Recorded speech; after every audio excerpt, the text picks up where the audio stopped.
mbokk yi nuyu naa leen. Monsieur le ministre des Finances, nous avons en fait des divergences profondes avec vous.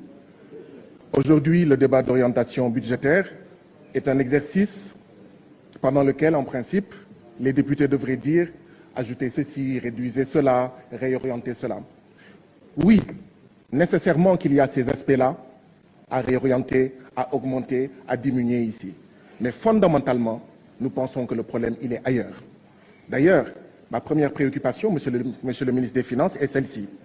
Quelle légitimité, quelle autorité, quelle dignité cette Assemblée nationale-là a pour vous, gouvernement, vous dire voilà les orientations que nous voulons par rapport aux milliards qu'on vous confie, alors que cette même Assemblée nationale, depuis le mois de septembre, ça veut dire 9 mois, refuse le contrôle de 26 milliards. Monsieur le ministre des Finances, notre divergence profonde, elle est de deux ordres. La première, c'est celle-ci. Nous discutons aujourd'hui de débats d'orientation budgétaire. Tous les 3 mois, tous les 6 mois. Le Fonds monétaire international et la Banque mondiale viennent ici. Et en réalité, ce sont leurs orientations à eux, Fonds monétaire international et Banque mondiale, qui prennent le pas sur les nôtres ici. Quand vous avez votre budget contrôlé par le Fonds monétaire international et la Banque mondiale, cette séance-là, quelle est sa dignité? C'est une farce? C'est une comédie? C'est une parodie?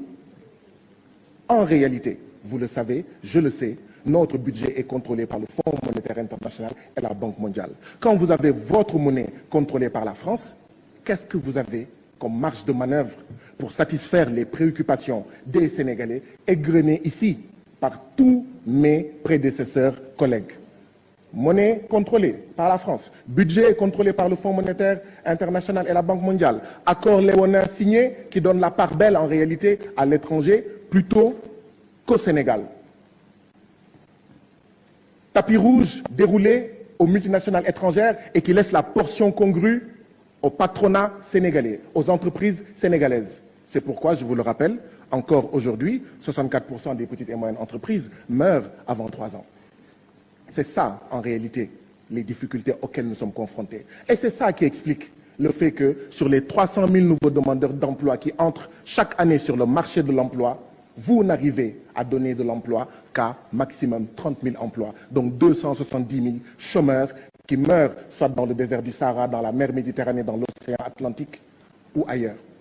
C'est ça, en réalité, la préoccupation. Tant que notre budget sera contrôlé par le Fonds monétaire international et la Banque mondiale, tant que notre monnaie sera contrôlée par la France, tant que d'autres pans de notre État seront contrôlés, d'accord, par l'étranger, nous ne pourrons rien faire. Il n'y aura que très peu d'argent pour satisfaire les préoccupations des Sénégalais. Et dans ce très peu d'argent-là, certains, pas tous, certains ministres s'en mettent plein la poche. Monsieur le Président de la République détourne ces richesses-là, etc., etc.